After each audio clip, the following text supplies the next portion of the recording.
কলকাতার new market এলাকায় ভয়াবহ অগ্নিকাণ্ডে নিহত বাংলাদেশিদের মরদেহ আজ দেশে আসছে।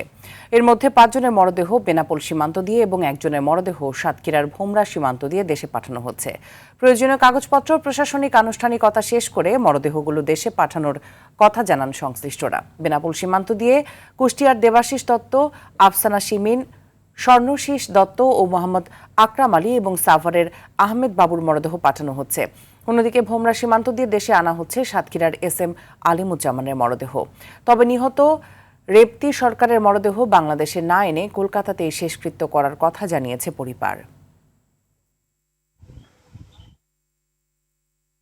এই বিষয়ে আরও জানাতে সাতক্ষীরার ভোমরা থেকে সরাসরি যোগ দিচ্ছেন সহকর্মী রামকৃষ্ণ চক্রবর্তী। রামকৃষ্ণ, মরদেহ দেশে আসার বিষয়ে সর্বশেষ কি তথ্য আছে আপনার কাছে? আমি এইমাত্র ভোমরা ইমিগ্রেশনের ওসির সাথে কথা বলেছিলাম। ভোমরা বন্দরের বিপরীতে হচ্ছে ভারতের গুজাডাঙ্গা ইমিগ্রেশন চেকপোস্ট। এই আলিমুজ্জামান সাজুর লাশ এখন গুজাডাঙ্গা ইমিগ্রেশন চেকপোস্টে অবস্থান করছে। হয়তো কিছুক্ষণের মধ্যেই এই আলিমুজ্জামানের লাশ এই ভোমরা স্থল বন্দরে ইমিগ্রেশনে পৌঁছাবে, এমনটি জানিয়েছেন ইমিগ্রেশন কর্তৃপক্ষ। আপনি নিশ্চয়ই জানেন। আর কালীগঞ্জ উপজেলার তেঁতুলিয়া গ্রামের রেবতী সরকারের কথা বলেছেন।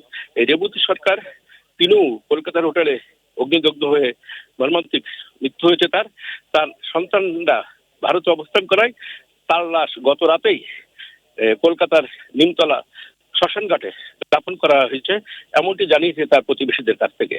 আমরা এই ভোমরা ইমিগ্রেশনে আলিমুজ্জামানের লাশ আসবে, তার পরিবারের স্বজনরাও অপেক্ষা করছে এবং লাশবাহী গাড়ু আমরা ইমিগ্রেশন চেকপোস্টের সামনে দেখছি।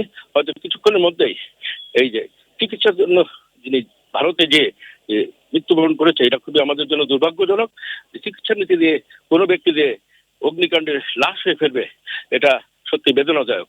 কিছুক্ষণের মধ্যে আলিমুজ্জামান যে সাজু, তার লাশ হয়তো ভোমরা স্থলবন্দর দিয়ে ইমিগ্রেশনে পৌঁছবে।